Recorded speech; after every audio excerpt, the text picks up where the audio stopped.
ജമാഅത്തെ ഇസ്ലാമിയുടെയും SDPIയുടെയും നിലപാടുകളെ കോൺഗ്രസ് അംഗീകരിക്കുമ്പോൾ ഇടതുപക്ഷത്തിന്റെ പോരാട്ടം വർഗീയതയെ ചെറുക്കലാണെന്ന് CPIM സംസ്ഥാന സെക്രട്ടറി MV ഗോവിന്ദൻ മാസ്റ്റർ പറയുന്നു.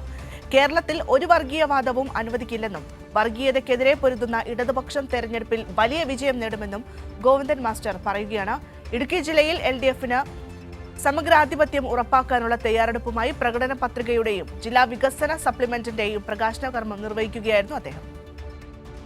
മുനിസിപ്പൽ മൈതാനിൽ നടന്ന യോഗത്തിൽ CPIM സംസ്ഥാന സെക്രട്ടറി MV ഗോവിന്ദൻ മാസ്റ്റർ പ്രകടന പത്രിക മന്ത്രി റോഷി അഗസ്റ്റിന് നൽകി പ്രകാശന കർമ്മം നിർവഹിച്ചു.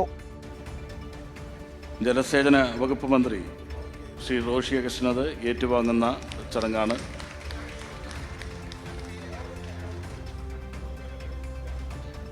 ഇടുക്കി ജില്ലയിൽ തെരഞ്ഞെടുപ്പ് പ്രചരണ രംഗത്ത് ഇടതുപക്ഷം വലിയ മുന്നേറ്റമാണ് കാഴ്ചവെക്കുന്നത്.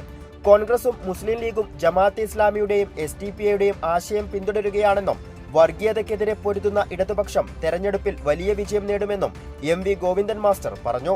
ജമാഅത്തെ ഇസ്ലാമിയും അതുപോലെ SDPI ഉൾപ്പെടെ ലീഗും കോൺഗ്രസും ചേർന്ന് നടത്തിക്കൊണ്ടിരിക്കുന്ന ഈ വിഭാഗമായാലും രണ്ട് വർഗീയതയെയും പ്രതിരോധിച്ചുകൊണ്ട് ഇടതുപക്ഷ ജനാധിപത്യ മുന്നണിക്ക് കണ്ണഞ്ചിപ്പിക്കുന്ന വിജയം നേടാൻ ഈ വർഗീയതയ്ക്കെതിരായി പൊരുതുന്ന പ്രസ്ഥാനം എന്ന രീതിയിൽ നമുക്ക് സാധിക്കണം.